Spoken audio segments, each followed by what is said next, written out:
my wasabis! Welcome back to my channel. This is Jirbie from Couchwasabi. In today's video, I will share with you how to make your own flower-infused roller blends.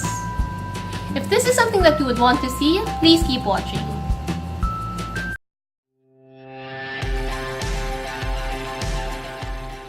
Since it's Valentine's next week, I think this is a great DIY idea for you to give to your friends or to your mom or to your special someone. Aside from having your, sweet and unique concoction for the blend, you also decorate it with flowers.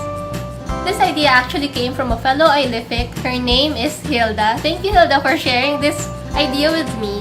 Actually, sobrang excited nga siya when she made this kasi she wanted to share it with me so that I can share it to you, my subscribers.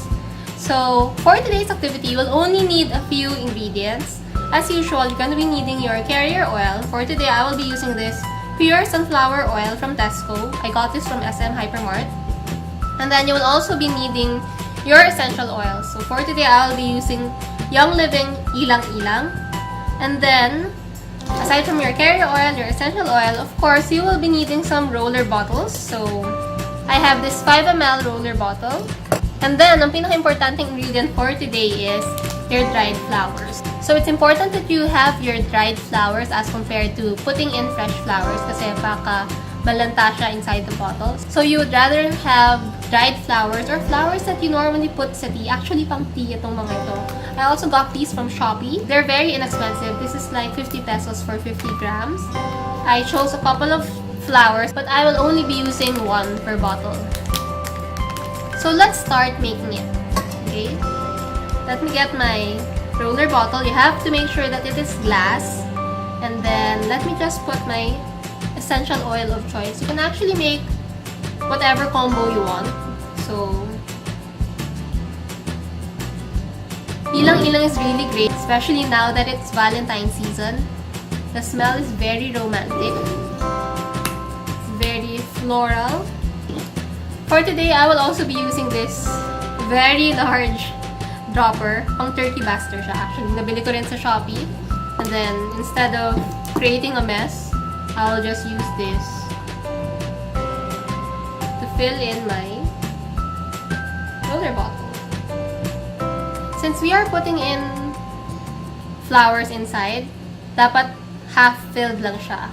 So, for this bottle, I will be using rose buds. Because I think the rose and the ilang-ilang would complement each other. Let me just get one small bud. And I think this would fit. Cute. Okay.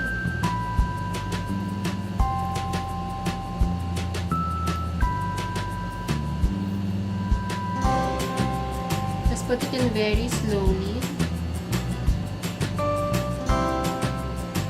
Okay. There you go. So pretty.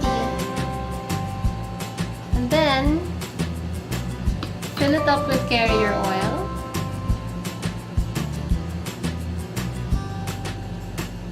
There you go. It's fully filled with carrier oil.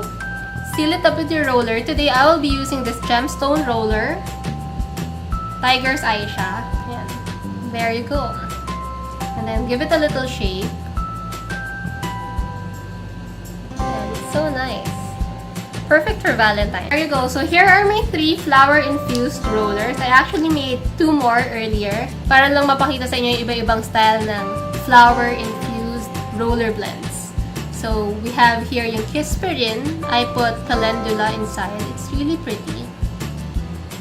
And then I have this Yakapsul, which is lavender base. So I put lavender buds in it. Cute! Love it. And finally, we made paracetamol for today, for right now. I think I love the effect of this rose bud. Ang ganda niya.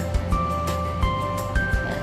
So these are actually my Febibig blend. So these comes in paracetamol, Yakapsul, and Kisperin. You can get these exclusively from the Fleur boutique. I will link them down below. And to make it more special, I also used gemstone rollers in each. And there you go. This one comes in Soda Light. This one is in Red Jasper, and this one is in Tiger's Eye. So these 3 rollers are really special kasi flower infused na siya, and it comes in gemstone rollers. What's great about this is that I will be giving these away during my workshop this weekend on February 10 at Long Weekend Coffee in Marikina. So if you want to make your own flower infused rollers, or if you want to win any of these, don't forget to join. We are extending the registration up to tomorrow, so para sa mga gusto pang humabol, I will link the registration link down below. You can just sign up and pay your fee. All the materials and supplies will be provided, including these dried flowers. So we will be making flower infused rollers also on that day. Kaya ako bumili ng maraming flowers para marami kayong choices. Okay guys, I guess that's all for today. I hope you've enjoyed today's video. Don't forget to hit thumbs up and subscribe to my channel. And don't forget to share, comment, subscribe, and like. And I'll see you in my next video. Bye!